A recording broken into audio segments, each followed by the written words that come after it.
दोस्तों, अगर आप एक यूपी पॉलिटेक्निक एंट्रेंस एग्जाम के स्टूडेंट हैं एंड अपना एंट्रेंस एग्जाम इस बार देने वाले हैं, सो आज आप इस वीडियो को शुरू से लेकर लास्ट तक ज़रूर देखिएगा, क्योंकि इस वीडियो में हम आपको बताने वाले हैं फिजिक्स में आपका एक चैप्टर है गति के नियम। इसका दूसरा पार्ट ये चैनल पे हमारे अपलोड हो रहा है। इसके पहले एक पार्ट अपलोड हो चुका है एंड 3 पार्ट जो है वो सारी चैप्टर्स की आएंगी। सो आप प्लीज़ उन सभी वीडियोस को सपोर्ट कीजिएगा, शेयर कीजिएगा। तो ये जो है वो गति के नियम का दूसरा पार्ट है। इसमें जो है वो टोटल 10 क्वेश्चन हमने इंक्लूड किए हैं जो इस चैप्टर से मोस्ट इम्पॉर्टेंट है।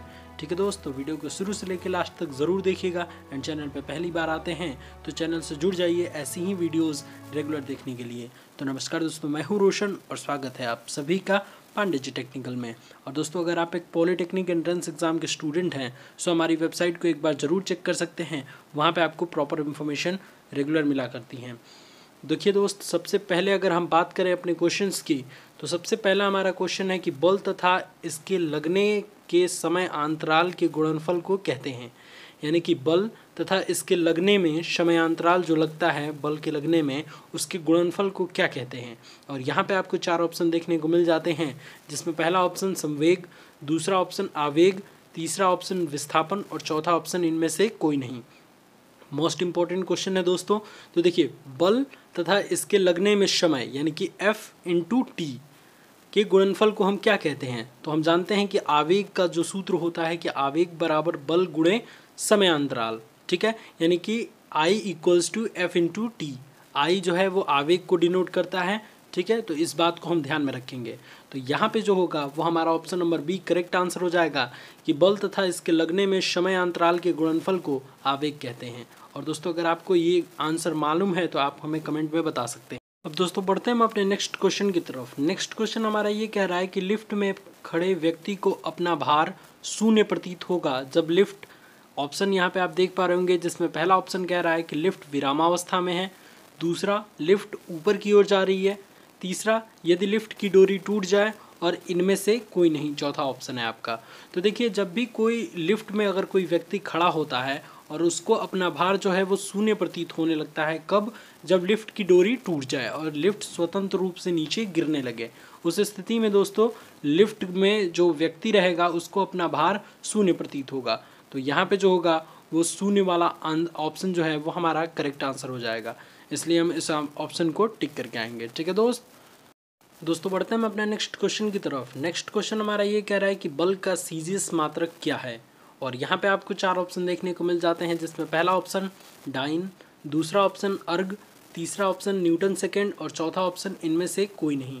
तो देखिए, बल का जो सीजीएस पद्धति में मात्रक होता है वो डाइन होता है। ठीक है, और एक और भी क्वेश्चन यहाँ से क्रिएट हो सकता है जो आपके एंट्रेंस एग्जाम में काफ़ी बार पूछा जा चुका है कि 1 न्यूटन जो है वो कितने डाइन के तुल्य होता है। तो 1 न्यूटन बराबर 10⁵ डाइन होता है। तो इसे हम ध्यान में रखेंगे। और दोस्तों, हम जो हैं वो 50 के सब्सक्राइबर के बहुत ज़्यादा नियर हैं, सो प्लीज़ सपोर्ट दिखाइए एंड उसे कंप्लीट करा दीजिए। चलिए दोस्तों, इसमें जो देखिए, इसमें हर एक चैप्टर से आपको 2-3 पार्ट करके पूरे चैप्टर के मोस्ट इंपॉर्टेंट क्वेश्चंस की सीरीज़ रेगुलर रोज़ 7 बजे आपको मिल जाया करेंगी सुबह में। ठीक है दोस्तों, बढ़ते हैं हम अपने नेक्स्ट मोस्ट इंपॉर्टेंट क्वेश्चन की तरफ। ये है हमारा कि जब वस्तु पर लगे बलों का परिणामी बल शून्य न हो तो ऐसे बल कहलाते हैं। और यहाँ पे आपको 4 ऑप्शन देखने को मिल जाते हैं, जिसमें पहला ऑप्शन आपका कह रहा है संतुलित बल, दूसरा ऑप्शन असंतुलित बल, तीसरा ऑप्शन जड़त्व और चौथा ऑप्शन बल आघूर्ण। तो देखिए, जब भी किसी वस्तु पर लगने वाले सभी बल का अगर हम परिणामी निकालें, रिजल्टेंट निकालें, और अगर वो शून्य नहीं होता है तो ऐसे बल को हम असंतुलित बल कहते हैं, यानी कि वो संतुलन की स्थिति में नहीं है। ठीक है, इसके अलावा जब भी कोई वस्तु पर लगने वाले सभी बलों को जब अगर हम उसका परिणामी निकालें और उसका परिणामी शून्य आ जाता है तो इसका मतलब वो बल जो है वो संतुलन में है। लेकिन यहाँ पे परिणामी शून्य न हो तो ऐसे बल को असंतुलित बल कहते हैं, इसलिए ऑप्शन नंबर बी जो होगा वो हमारा करेक्ट आंसर हो जाएगा। ठीक है दोस्तों, बढ़ते हैं अपने नेक्स्ट इंपॉर्टेंट क्वेश्चन की तरफ। ये है हमारा कि न्यूटन की गति के किस नियम को क्रिया प्रतिक्रिया का नियम कहते हैं। बहुत ज़्यादा इंपॉर्टेंट है आपके पॉलिटेक्निक एंट्रेंस एग्जाम के लिए, सो इस चीज़ को आप ध्यान में रखेंगे। देखिए दोस्त, यहाँ पे आपको 4 ऑप्शन देखने को मिल जाते हैं, जिसमें पहला ऑप्शन आपका कह रहा है प्रथम नियम, दूसरा ऑप्शन द्वितीय नियम, तीसरा ऑप्शन तृतीय नियम और चौथा ऑप्शन इनमें से कोई नहीं। तो देखिए न्यूटन के गति के तृतीय नियम को हम क्रिया प्रतिक्रिया का नियम कहते हैं। और ये नियम क्या कहता है कि प्रत्येक क्रिया की उसके समान परंतु विपरीत दिशा में प्रतिक्रिया होती है, और इसे ही हम क्रिया प्रतिक्रिया का नियम कहते हैं।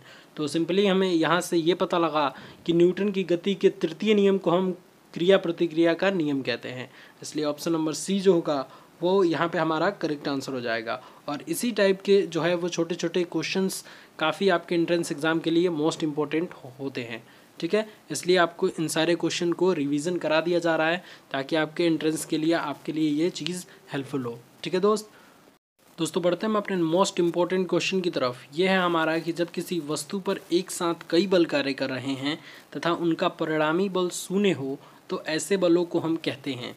और यहाँ पे आपको 4 ऑप्शन देख पा रहे होंगे आप अपने स्क्रीन पे, जिसमें पहला ऑप्शन आपका कह रहा है संतुलित बल, दूसरा ऑप्शन असंतुलित बल, तीसरा ऑप्शन जड़त्व और चौथा ऑप्शन प्रतिरोधक बल, ठीक है। तो जब भी किसी वस्तु पर एक साथ कई बल अगर कार्य करते हैं और उनका परिणामी यानी कि रिजल्टेंट का मान 0 होता है, शून्य होता है, तो ऐसे बलों को हम संतुलित बल कहते हैं, ठीक है। क्योंकि जो वस्तु होगी वह संतुलन की अवस्था में होगी।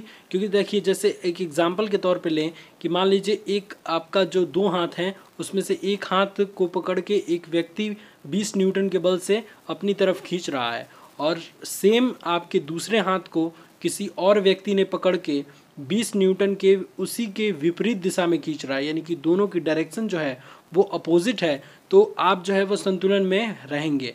क्योंकि जिस बल का मान ज़्यादा होगा वो उस तरफ खींचेगा, लेकिन दोनों बल का परिणामी जो है, दोनों बल का परिमाण जो है वो बराबर है लेकिन दिशा विपरीत है, तो आप जो है वो वहीं पे स्थिर रहेंगे, ठीक है। तो यानी कि जब भी किसी वस्तु पर एक साथ कई बल कार्य कर रहे हैं और उनका परिणामी जो है वो शून्य है, तो हम कह सकते हैं कि वो बल, ऐसे बल को हम संतुलित बल कह सकते हैं, ठीक है। तो इसलिए ऑप्शन नंबर ए जो होगा वो हमारा करेक्ट आंसर हो जाएगा, संतुलित बल।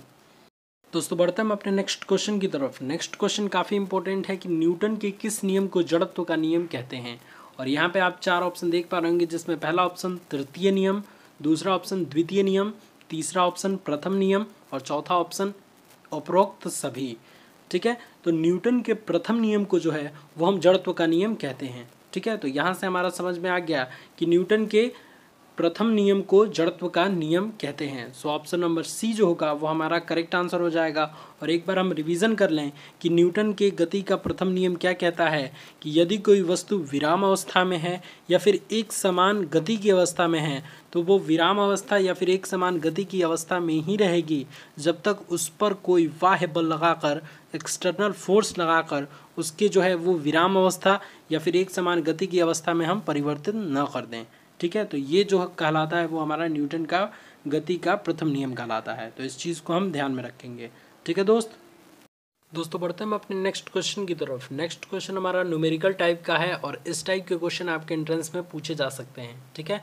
सो इस टाइप के क्वेश्चन को आप रिवीजन करके ज़रूर जाइएगा। देखिए क्वेश्चन इस टाइप का आपका आएगा कि किसी पिंड पर 100 न्यूटन का बल 0.4 सेकेंड तक लगाया जाता है, बल का आवेग होगा।